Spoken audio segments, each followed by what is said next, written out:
Warahmatullahi wabarakatuh. Waalaikumsalam warahmatullahi wabarakatuh. Yang saya hormati dan yang Allah muliakan, Al-Ustaz Abi Arif Masum, saya ucapkan dan kami ucapkan ribuan banyak terima kasih atas tausiahnya pada malam hari ini. Menyimak dari apa yang telah disampaikan oleh Al-Quran tadi, bahwa bakti anak kepada orang tua ataupun durhaka anak kepada orang tua itu banyak hal.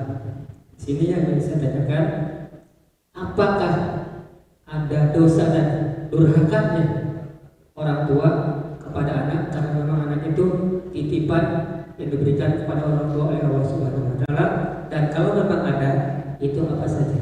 Sekian, billahi taufiq wal hidayah. Wassalamualaikum warahmatullahi wabarakatuh. Waalaikumsalam warahmatullahi wabarakatuh. Jadi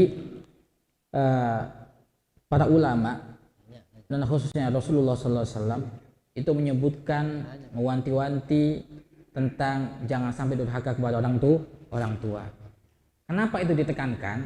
Karena kebanyakan yang terjadi itu anak durhaka kepada orang tuanya, bukan orang tua durhaka kepada anaknya.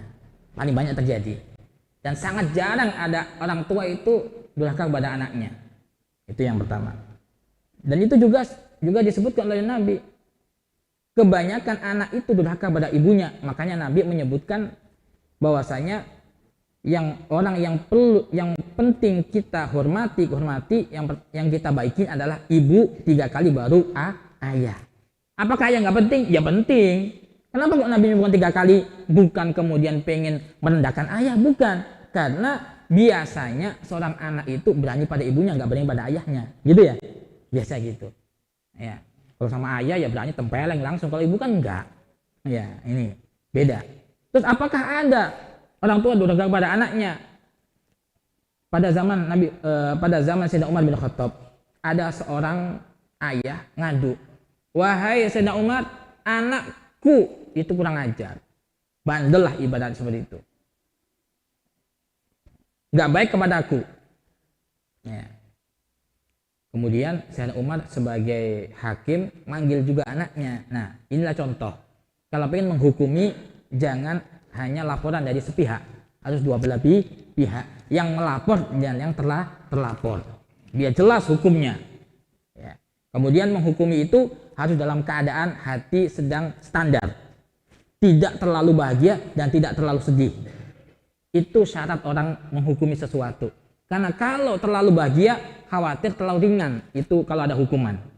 Kalau terlalu sedih, khawatir berat banget hukumannya. Karena lagi sedih sih, sumpek. Nah, itulah. Jadi, ketika dipanggil anaknya, nanya, "Wahai anak, apakah laporan ayahmu itu benar?" Disebutkan kan, 1, 2, 3, dan sebagainya. Anaknya jawab, "Betul. Wahai Khalifah, betul yang dilaporkan orang tuaku, ayahku." Beliau nanya, anak ini pintar juga.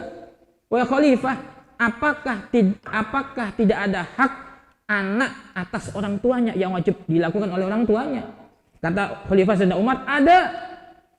Apa itu wahai Sayyidina Umar? Yang pertama, memilihkan ibu yang baik bagi anaknya. Maksudnya sebelum anak itu lahir.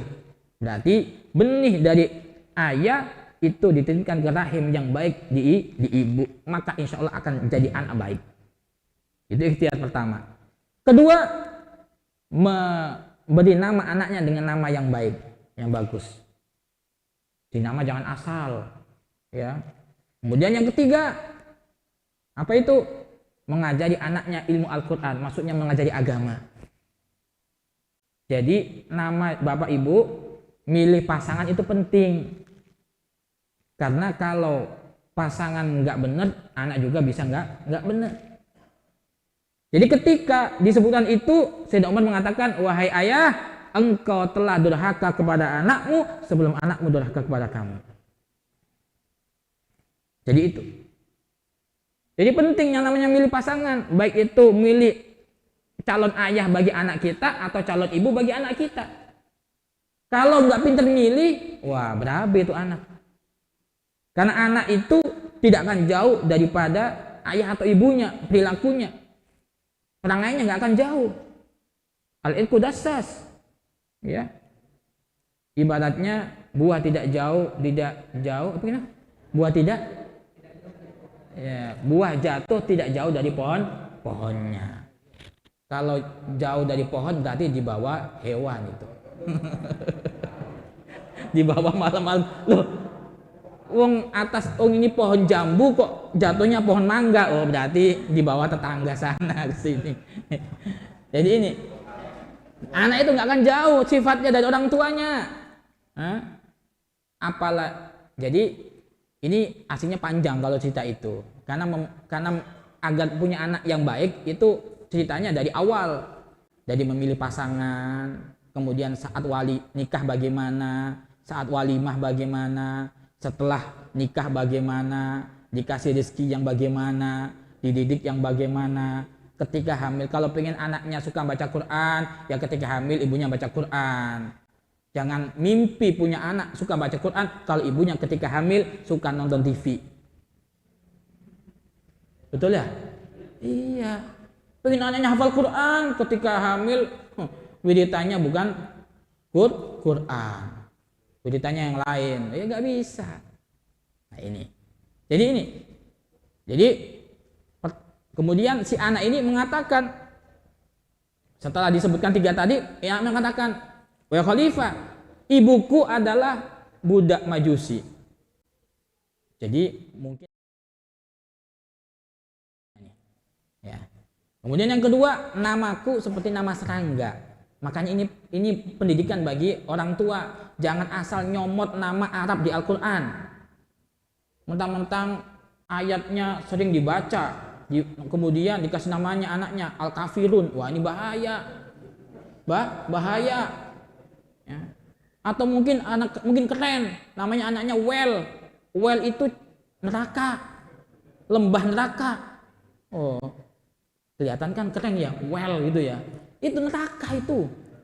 Kalau bahasa Inggris mungkin well bagus. Hati-hati. Kalau yang dimaksud bahasa Arab berarti lembah di neraka, celaka, bahaya. Makanya sering jatuh, ya ganti namanya. Ya. Ini. Jadi nama ini adalah sebagai tafaul, sebagai harapan. Kalau pengen anaknya misalkan anggaplah anaknya jadi anak yang baik, ya kasih nama yang baik, ya. Jangan asal nama bahasa Arab dijadikan nama anak tapi nggak tahu artinya. Atau nggak apa-apa nama Jawa juga nggak apa-apa, atau nama Sunda nggak apa-apa. Yang penting artinya baik. Kan ada orang yang ngasih nama anaknya nama Jawa bagus, ya memang bagus jadinya, ya kan.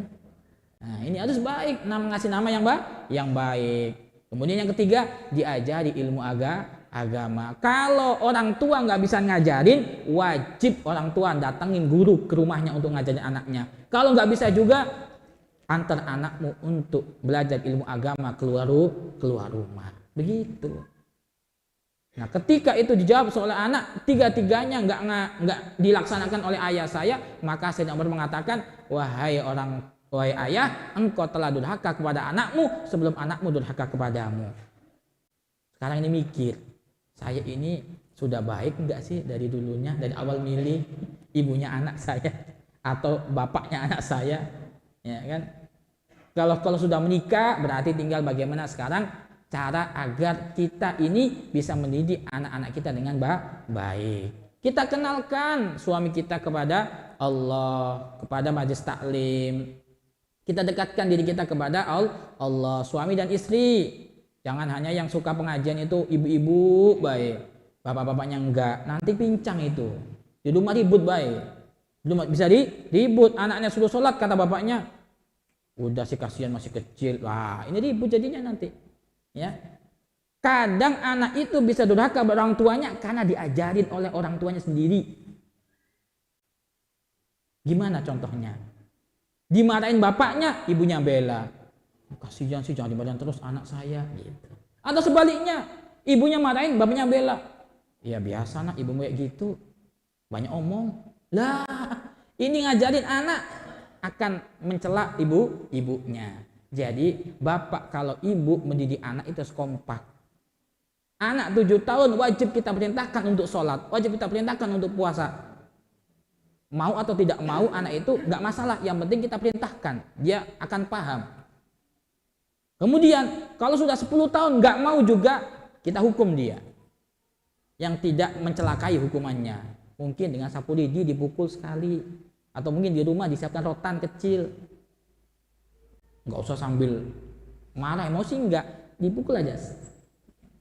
Menunjukkan bahwasanya kamu salah. Ini coba dalam Islam nih, pendidikan untuk ngajarin anak sholat mulai umur 7 sampai 10 itu berapa tahun? 7, 8, 9, 10, 4 tahun. Kalau ada anak setelah 4 tahun nggak bisa sholat, berarti orang tuanya nggak pernah nyuruh sholat, itu berarti sebelumnya.